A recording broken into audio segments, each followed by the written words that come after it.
It's the economy, stupid. That's clearly topic number one at tonight's debate. Joining us now to discuss, former New York Mayor Rudy Giuliani, who knows a bit about running for president. He unsuccessfully sought the Republican nomination in 2008.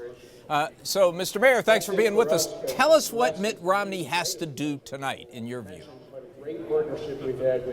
Well, I think he really has to do two things. First of all, he has to lay out a plan for how he's going to move the economy forward in a way that President Obama hasn't been able to do. How he can create more jobs, how he can get better growth than 1.2, 1.5%, which is pathetic growth for our economy. I think he has to get specific, but not in great detail, about how by cutting taxes somewhat, straightening out the tax code, lessening regulations, being business friendly is being job friendly. And this president's policies have made it impossible for the economy really to recover the way it should. But now then I think the second thing he has to do is just be himself and dispel the notion that he's some kind of demon, which is what the Obama campaign has spent millions of dollars trying to convince people. But let's start with the first one. You talk about jobs and the fact that he can get the economy going and that will create jobs. That has been the imperative from the beginning of this campaign, but the polls show he's having a really hard time getting that message across. Why do you think it's so hard? Well, I mean, President Obama is working with a great advantage. He's got 75-80% of the media on his side. If President Obama makes a mistake, it gets buried. If Governor Romney makes an alleged mistake, it dominates the news for about 4 or 5 days. The way in which this campaign is presented to the American people is not a level playing field. So Governor Romney is going to have to just do that himself tonight when he talks directly to the American people. When the media gets to interpret this, 75-80% of them are for the other side. And he just has to recognize that. That's just one of the pluses and minuses of being a Republican or a Democrat. It makes tonight very important. Tens of millions of people will tune in to hear him make his case directly. As Jerry Seib was saying earlier, he does have a tough challenge because on the one hand, he has to shake up the dynamic. But as you said, he has to shake up the dynamic without coming across as mean-spirited. Right. He has to charm people at the same time. Not an easy thing to do. I'm sure you've faced the same dilemma. For those of us who make our lives here at the University of Denver. That you're absolutely right. It is a hard thing to do. He has to lay out what he can do. I think he can do that, no problem. He has to point out how the president has been a failure, how our economy is very, very weak, how the growth that we have is pathetic, how this level of unemployment for this length of time is the worst since the Great Depression. Then he's got to do all that and still be a nice guy. And only thing I would advise him to do is I hope he looked at a lot of tapes of Ronald Reagan, because Ronald Reagan knew how to do all that and look like a very nice guy while he was doing it. And Ronald Reagan also did what you talked about, which is he made people believe that he was going to create jobs for everyone. He was going to be the president for everyone. That 47% comment that Romney made that came out a few weeks ago has not helped the perception of him on this score, has it? Being here, it's a great pleasure to host this debate. Look, obviously it hasn't helped. It's also been driven home overwhelmingly. It's talked about all the time. President Obama is saying that what happened in Libya and Egypt was a bump in the road, was kind of ignored by the media. In many ways, that's a much more devastating comment. What he did in not really giving the security to the Libyan mission that he should have given after all these warnings that he got, showed that Hillary Clinton, when she said that he might not be ready for the 3 a.m. call, may have turned out to be prophetic.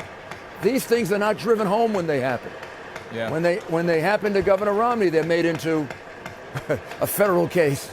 Let me ask you, I want to talk a little bit about taxes, because it seems to me that Mitt Romney has a tough task there as well. You know, Republicans for several decades now have taken a fairly simple message into presidential elections. Just cut taxes, cut taxes, cut taxes.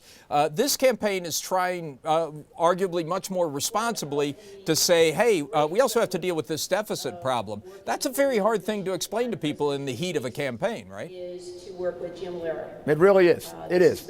And personally, I'm more of a cut taxes person than I am a deficit person. I saw Ronald Reagan have to deal with this. Ronald Reagan came into the campaign in 1980. He was going to cut taxes, he was going to deal with the deficit, and he was going to overwhelm the Soviet Union.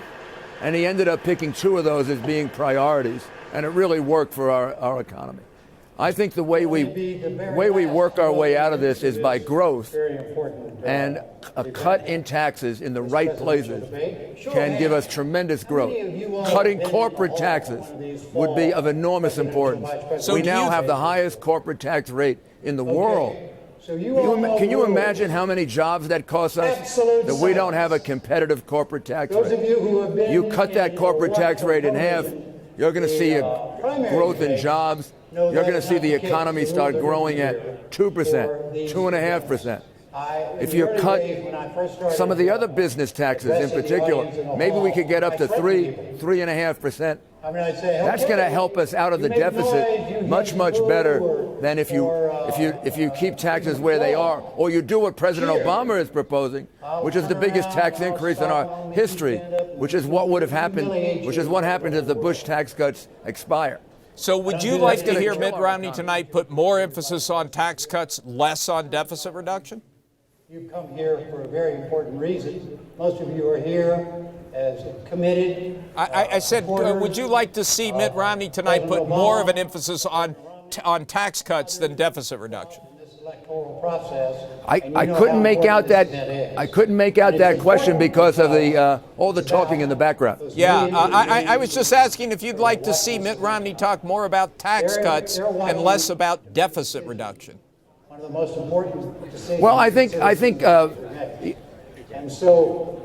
I got the question. It's about deficit reduction. And the reality is, in the course of a campaign, you really can't lay out deficit reduction because everything that you want to cut, there's some big political constituency that's going to beat the heck out of you for it, and your opponent's going to beat the heck out of you for it. So the very best thing to do is to say that you're going to do it, to, when you get into office, fulfill that promise, but you can't start laying out how you're going to cut now, because if you do, you end up creating much more of a political problem for yourself. All right, I think the difference is this. President Obama has shown he has no interest in cutting the deficit. He's grown it more than any other president in American history. Even given the problems he had, he's made it astronomical. I have confidence that Governor Romney will take deficit reduction seriously and approach it in a way in which he tries to get these agencies down to responsible numbers. And he starts dealing with entitlements, which is the only way you can really deal with our deficit. If you don't cut entitlements, you cannot cut our deficit. President Obama is going to increase entitlements. Governor Romney will cut them. All right, Mayor Giuliani, thank you very much. Under tough circumstances, appreciate you spending time with us.